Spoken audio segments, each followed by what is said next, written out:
So let's talk a little bit about content for your link wheel now. Now, the type of content you use will depend upon your strategy for your link wheel. Are you looking at dominating the top 10 and having human visitors?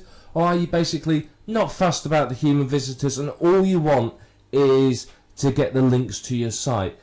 If you really want human visitors and you want to rank well, then you need unique content. It has to be well written, unique content, either written by yourself or outsourced. It doesn't matter which. If you're outsourcing it, be prepared to pay sort of $10-ish for decent quality content. Now, if you're creating, say, a 10 link wheel, a 10-spoke link wheel, each one maybe has 2 pieces of content on it, that means you need 20 unique pieces of content. Now, this isn't, particularly practical because it's going to take you a couple of days to write it, or it's going to cost you a couple of $100 to outsource it. So what you might do is you might get 2 or 3 unique articles written, and then spin it or something else to stretch the content out so you can use it in your link wheels. Now, the last thing you want is for all your link wheels to be identical in content if you are expecting real people to visit and you want them to read it. If it's all the same, they're going to leave the site very quickly because they're going to go, well, I've seen this already, and go. So if you've got unique content on each one, it's very, very powerful because you can really dominate the search results. The other option, of course, is to use private label rights content. Now, this can be used as is or rewritten, or, as we'll talk about in a minute, spun.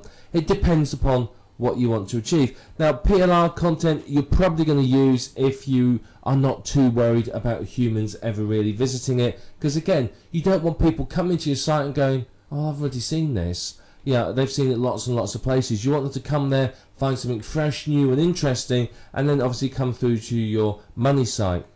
The final option, of course, is spun content. It can be either unique or PLR spun. Now, in reality, what you are likely to use is a combination of these. You're likely to use some unique content, some spun unique content, some rewritten or spun PLR content. You're going to use a combination of it because it's probably most cost effective, and it's also going to give you sort of the quickest and the best results. So you're likely to use a combination of this, and it will vary from link wheel to link wheel as to, do you have PLR content that's good enough quality? Do you have access to a spinner? Have you got someone to write the unique content? So it's going to vary. But what I want to do now is just talk a little bit more about spinning the content, because spinning is another thing that people don't really understand, and there's a lot of, shall we say, mystique and a lot of misunderstanding. So firstly, you need a 450 plus word article. You need a decent length article. If it's too short, then it's not really enough content for link wheel. You want something that's good length. About 450, 500 to 600 words is enough. Any longer than that, and you might as well stretch it out a little bit longer and split it into 2.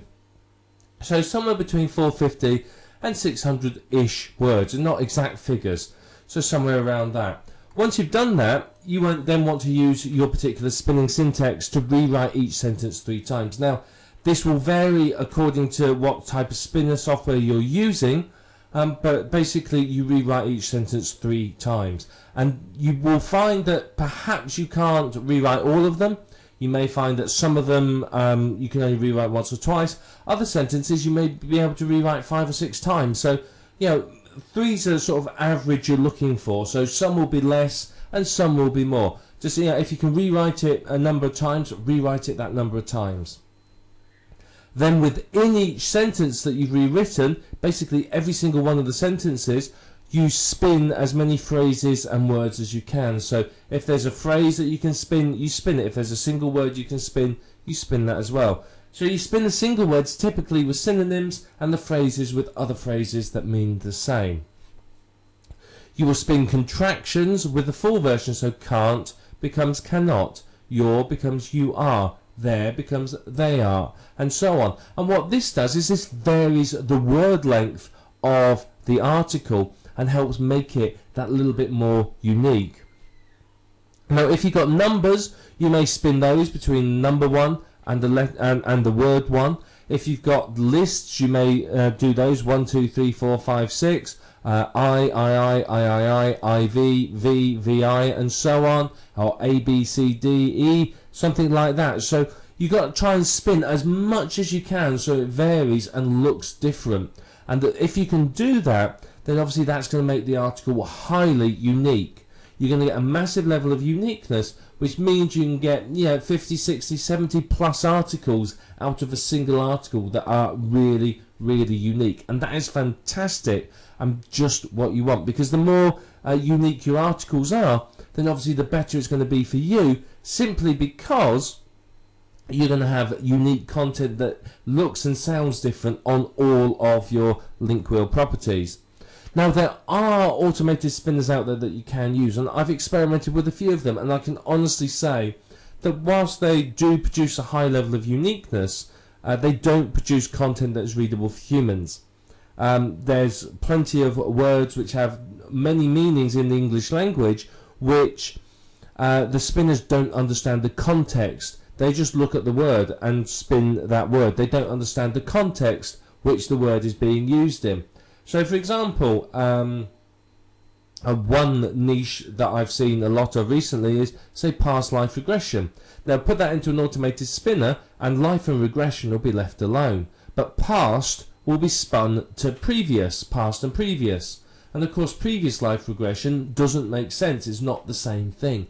And there's many other examples like that. So you can use an automated spinner if you're creating canon fodder that's just for the search engines and you don't care about real visitors ever actually seeing it. And if you do that, then obviously be aware that it's not going to read properly and it's not going to make sense. But if you follow through what we've talked about here for spinning your link wheel content, then you are going to find that it's very, very good. You're going to get some really, really good unique content that means your link wheel is going to be unique. So that means that every single site can rank very, very well, and you are much more in the chance of dominating the search engine results and really, really being the #1 player in your particular niche.